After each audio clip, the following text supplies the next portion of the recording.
Hello everyone, my name is Bruno from Team 35, and today, alongside my colleagues Ray and Floris, we're going to be explaining the least absolute shrinkage and selection operator, also known as LASSO, one of the many machine learning models.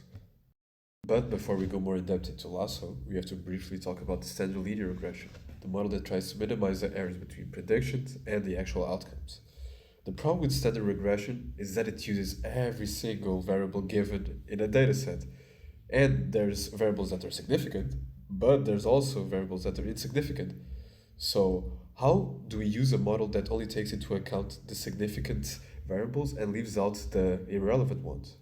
And this is where we welcome Lasso, our statistical regulator. And for that, we have a look in the mathematical equation. In this case, the linear regression equation, which is only the residual sum of squares, the RSS, as you can see in the first part of the mathematical equation. It only accounts to the standard error, which tries to fit all of the data. So it is the basic method. However, with the addition of Lasso, we have the L1 regularization, which has a penalty addition where we use the absolute value of every coefficient in beta, sum them up, and then multiply them by the shrinkage parameter lambda. But what exactly is lambda? And here we have lambda, Lasso's tax feature. It taxes on the complexity of the model. This means if lambda is 0, we have normal regression where all variables are present.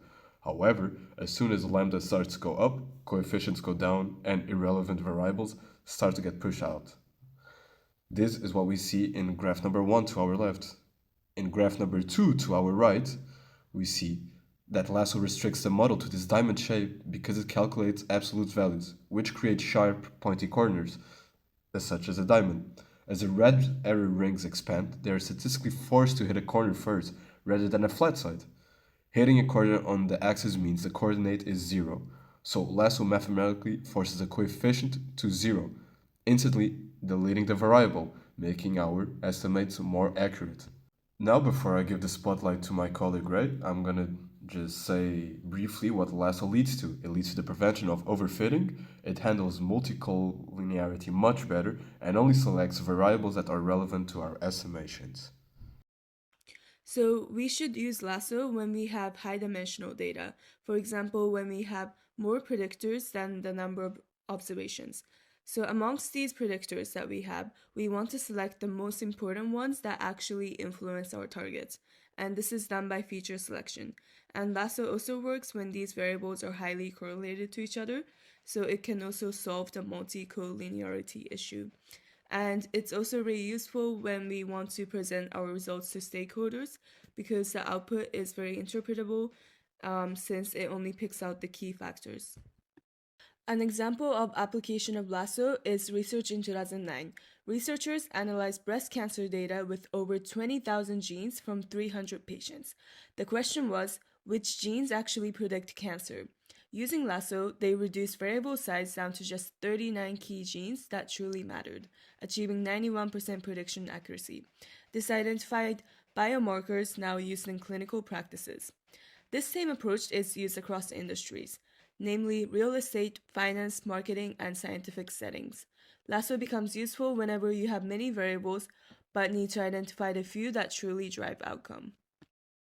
So the advantages of Lasso, first is the automatic feature selection makes Lasso an efficient model to use. And secondly, it prevents overfitting. So Lasso generalizes well to the test data rather than just memorizing noise from the training set. And thirdly, as I said before, it handles multicollinearity. And lastly, the interpretability of Lasso is very good. So a model with only 20 key features is much more interpretable than a model with 200 variables. And you can easily explain the decisions to stakeholders or customers. And Lasso also scales well to large data sets, making it practical for real world applications with millions of observations. So Lasso also has some limitations, and the first one is grouped variable problem. And when you have multiple features correlated with each other, Lasso picks one that is the best and then ignores the rest, potentially missing the full picture. And if you want to have all of these related features together, then it is better to use elastic net or rich regression. And there is also a selection limit, and Lasso cannot select more variables than you have for your observations. And there is some bias variance trade off, and Lasso introduces some bias for lower variance, so you have to balance this out. And Lasso only captures linear relationships, and if you want to capture non-linear relationships like the interaction term, you need to do this through feature engineering. Lastly, it is important to keep in mind of the standardization of variables beforehand, because different scales of variables affect the features that are selected at the end. Hi guys, I will be demonstrating lasso regression in R using the Ames housing dataset. I already cleaned the data. As you can see, the dataset consists of a lot of variables of houses with as a last variable the sale price. There you go, of the house. For the lasso model, we start with defining our target variable and predictor variable. As a target variable, we use the sale price of the house. And as the predictor variables, we use all of the other variables excluding the ID, and we turn them into dummy variables using the model.matrix formula. Then we set the seed for reproducibility, and we will create our training and testing sets by using the create data partition formula. Then we will fit our lasso model with cross validation. We start with setting the seed again, and then we use the cv.glmnet formula. As you can see, we put the type.measure at NSZ, the family at Gaussian, and the alpha at 1. If we would have put the alpha at 0, we would have been doing a ridge regression, but because of the fact that we are doing a lasso regression, we put it at 1.